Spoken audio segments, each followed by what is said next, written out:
Hi எல்லோருக்கும் வணக்கம். Bigg Boss season 9 Tamil. So அந்த வீடியோவில் சுபிக்ஷாவுக்கு என்னங்க ஆச்சு அப்படின்ற மாதிரி அந்த பொண்ணு வந்து பார்த்தீங்கன்னா அவங்க செஞ்ச சில நல்ல விஷயங்கள் பிக் பாஸால் ரெகக்னைஸ் பண்ணப்படலை.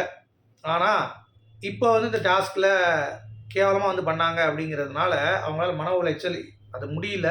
ஸோ அதனால் வந்து பார்த்தீங்கன்னா அவங்களுக்கு பேனிக் அட்டாக் வந்து ஏற்பட்டிருக்கு அப்படிங்கிறது தான் நியூஸு. ஸோ அவங்க சேஃப் தான், அது ஒன்றும் பிரச்சனை கிடையாது. பட் இருந்தாலும் ரொம்ப மோசமாக அவங்களுக்கு வந்து மூச்சு அப்படியே வாங்க முடியாமல் கஷ்டப்பட்டு தவிச்சாங்க. ஸோ ப்ரீத் பண்ண முடியல அப்படிங்கிறப்ப அந்த கவரை வச்சுலாம் வந்து பார்த்தீங்கன்னா வச்சு அவங்களுடைய மூஞ்ச மறைச்சி சில விஷயங்கள் வந்து பண்ணியிருக்காங்க அப்படிங்கிறது பார்க்க முடியுது. ஸோ அது நிஜமாவே ரொம்ப பார்க்குறதுக்கே ஒரு மாதிரி கோரமாக இருக்குது அப்படிங்கிறது தான்.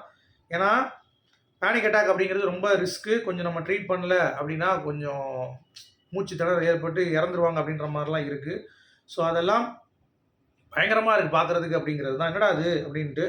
ஸோ சுபிக்ஷா ஆல்ரைட் தான், ஒன்றும் பிரச்சனை இல்லை அவங்களுக்கு அப்படின்னா கூட, இன்னொரு பக்கம் வந்து பார்த்தீங்க அப்படின்னா நமக்கு ரொம்ப ஃபீலிங் ஆகிடுச்சு. என்னடா அது, இந்த பொண்ணு வந்து மீனவ பொண்ணுன்னு சொல்லிட்டு அந்த சோனா பரியா அப்புறம் வந்து கடல் அலைனா அப்படின்னு பாடாமல் கேமில் ஃபுல்லாக கான்சன்ட்ரேட் பண்ணி டாஸ்க்லாம் வந்து வின்னிங் பர்சன்டேஜ் ஜாஸ்தி தான், அவங்களுக்கு தெரியும்ல. சுபிக்ஷா பொறுத்த வரைக்கும் எல்லாமே நல்லா இருக்கு. ஆனால் அவங்க எனக்கு தெரிஞ்சு இந்த மாதிரியான ஆங்கிளில் நம்ம யோசிக்கவே முடியாது. அப்படிப்பட்ட ஒரு ஆங்கிளில் சுபிக்ஷாவுக்கு இன்னைக்கு இப்படி ஏற்பட்டிருக்கு அப்படிங்கிறதை பார்க்கும் பொழுது நான் எதிர்பார்க்கவே இல்லை சுபிக்ஷா அப்படின்னு சொல்லிட்டு. ஏன்னா நான் ரொம்ப ஸ்ட்ராங்கான பொண்ணு அப்படி தான் நினச்சிட்டு இருந்தேன்.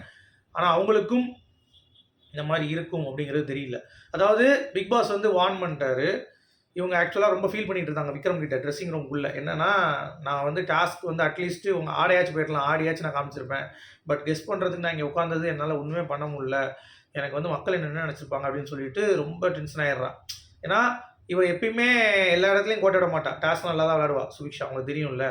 ஸோ அப்படி இருக்கிறப்ப ரொம்ப மைண்ட் செட்டில் வந்து பார்த்தீங்கன்னா உட்காந்துட்டு இருக்கும் பொழுது அவங்களுக்கு அந்த இது வந்து விக்ரம் கிட்ட பேசிகிட்டு இருக்கும்போது பிக் பாஸ் வேறு கூப்பிட்டு வார்ன் பண்ணுறாரு. இந்த மாதிரி ட்ரெஸ்ஸிங் ரூமில் ஏதாவது உள்ளே போனீங்க நான் கவரை இது பண்ணிடுவேன், அந்த போரை ஒன்று பொட்டி இது பண்ணியிருப்பாங்கல்ல ஸ்க்ரீனு, அதை ஃபுல்லாக தூக்கிடுவேன்னொடனே அவளுக்கு ரொம்ப கஷ்டமாயிடுச்சு.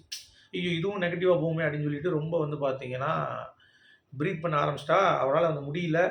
பேனிக் அட்டாக் சொல்லிட்டு அமித் ஒரு பக்கம் ஓடுறாரு, ஒரு பக்கம் கவர் எடுத்துகிட்டு வந்து மூக்கில் வைக்கிறாங்க. இந்த மாதிரி ஏகப்பட்ட விஷயங்கள் நடக்குது. அதை பார்க்கும்போது ரொம்ப பாவமாக இருந்தது. இப்போ வந்து பார்த்தீங்கன்னா கன்ஃபெஷன் ரூம் கூப்பிட்டு போயிருக்காங்க டாக்டர்கிட்ட. ஸோ சேஃப் தான், அது ஒன்றும் பிரச்சனை கிடையாது. அது வந்து என்னன்னா ஒன்று யோசிச்சு அந்த இதில் வந்து ரொம்ப ஹைலைட் ஆகி வெடித்து ஒரு விஷயம் பண்ணுவாங்கல்ல, அதுதான் வந்து உங்களுக்கு ஆயிருக்கு அப்படிங்கிறது பார்க்க முடியுது. பார்க்குறதுக்கு ரொம்ப ஃபீலிங்காக இருக்குது அப்படிங்கிறது தான்.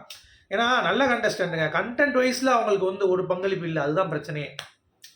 மற்றபடி பெர்ஃபார்மன்ஸாக இருக்கட்டும், இல்லை வந்து அவங்க எல்லாத்துக்கும் கூட பழகிறதா இருக்கட்டும், டாஸ்க்காக இருக்கட்டும், எல்லாமே டிஃப்ரெண்ட்டான ஒரு பொண்ணு தான் அந்த பொண்ணு. எஃபர்ட் அவ்வளோ போட்டிருக்கு. பட் கண்டென்ட்டாக அதை வெளியே டெலிவர் பண்ணுறது ரொம்ப கஷ்டமாக இருந்தது. அதனால தான் வந்து அவங்களால பண்ண முடியல அப்படிங்கிறது தான்.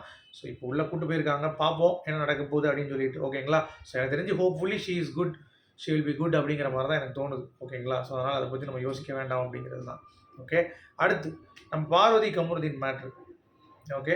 ஸோ பார்வதின் கமருதீன் மேட்ரு வந்து எனக்கு தெரிஞ்சு கமருதீன் டென்ஷன் ஆகிட்டான். இந்த மாதிரி அமித் வந்து ஒரு பேசிகிட்டு இருந்தார். இந்த மாதிரி என்ன ஜாலியாக பேசிகிட்டு இருக்கிறப்போ வந்து ஒரு கமெண்ட் வந்து பாஸ் பண்ணுறாங்க. என்ன அப்படின்னா, ஏய் இந்த மாதிரி ஜாலியாக எப்படி ஜாலியாக என்ன காதல் வலையில் விழ வச்சிட்டான் அப்படின்னு சொன்னோடனே கோவம் வந்துருச்சு கமருதீன். எதுக்கு நீ சொல்கிற காதல் வலையில் விழ வச்சு? நானும் அவ்வளோ வச்சு, நீ தானே எனக்கு ப்ரொபோஸ் பண்ண. அவன் அப்படியே யோசிச்சுட்டான். இல்லைடா நான் ரொம்ப கேஸ் வாங்கிட்டு இருந்தேன் விஜய் சேதுபதி கிட்ட. அப்போ வந்து நீ வந்து என்கிட்ட வந்து பேசி எனக்கு வந்து விழ வச்சிட்ட அப்படின்னா அது வந்து பொண்ணுங்க விழுந்துட்டாங்கன்னு சொல்லி தான் அர்த்தம். அவன் விழ வச்சிட்டாங்கிறக்கா விழலைங்கிறது கிடையாது. அந்த கேரை நீ கொடுத்தங்கிறது தான் பாரதி சொல்ல வராங்க.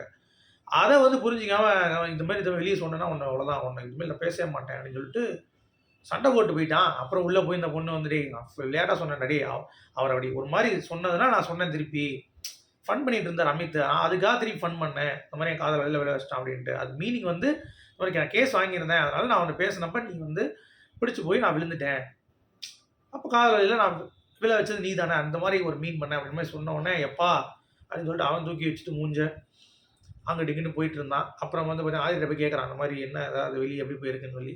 அப்போ சொல்கிறான் அந்த மாதிரி இல்லை 2 பேரும் கரெக்டாக தான் இருக்கீங்க, அக்கௌண்டபிலிட்டி 2 பேரும் எடுத்துக்கிறீங்க, அதனால் ஒன்றும் பிரச்சனை இல்லை, அதை நீ கன்வின்ஸ் பண்ணிக்கோ, இல்லை நான் தான் நம்ம லவ் பண்ண மாதிரி பேசுகிறேன் அப்படின்றான். அதெல்லாம் அப்படி இருக்காது, சரியா நீங்கள் 2 பேரும் பேசுனீங்கன்னா சரியாயிரும், அது சும்மா வந்து நீங்கள் வந்து எடுத்துகிட்டு வராதிங்க இது அப்படின்னு சொல்லி ஓப்பனாகவே வந்து பார்த்தீங்கன்னா ஆதிரை சொல்லிட்டு அப்புறம் அவன் கான்ஃபிடென்ட் ஆயிடுச்சு. அப்புறம் திருப்பி பார்த்துட்டு பேச ஆரம்பிச்சிட்டான். நான் கூட சண்டை போட்டுருவான்னு நினச்சேன். பட் அதெல்லாம் இல்ல. எப்படியும் அவங்க பேசாம இருந்தாலும் உடனே போய் திருப்பியும் பேசிருவானுங்க கமருதீன் பொறுத்தவரைக்கும். பட் இப்ப கமருதீன் வந்து ட்ரூவா இருக்கணும். பாரதி எனக்கு தெரிஞ்சு 2 வாரம் கமருதீன் பத்தி பேசினான். அதுக்கடுத்து பேசவே இல்ல. பட் கமருதீன் வந்து ஒரு 2 வாரத்துக்கு முன்னாடி கூட பேசியிருப்பான். பாரதி பத்தி தப்பா. நான் வெளிய போய் கழட்டி விட்டுருவேன் அப்படின்னு சொல்லியிருப்பான். ஸோ ட்ரூவா இருந்தால் இது கொஞ்சம் நல்லா இருக்கும்னு தோணுது. இந்த காதல் கருமமோ ஏதோ ஒண்ணு வெளிய நல்லா இருக்கும்னு தோணுது. இங்க செட் ஆகல எனக்கு. அப்புறம் விக்ரம், சுபிக்ஷா தானே ஒரே அழுக. பயங்கரமா வந்து ஃபீலிங் பண்ணி, யார்றா அவன் அப்படின்ற மாரி இருக்கு.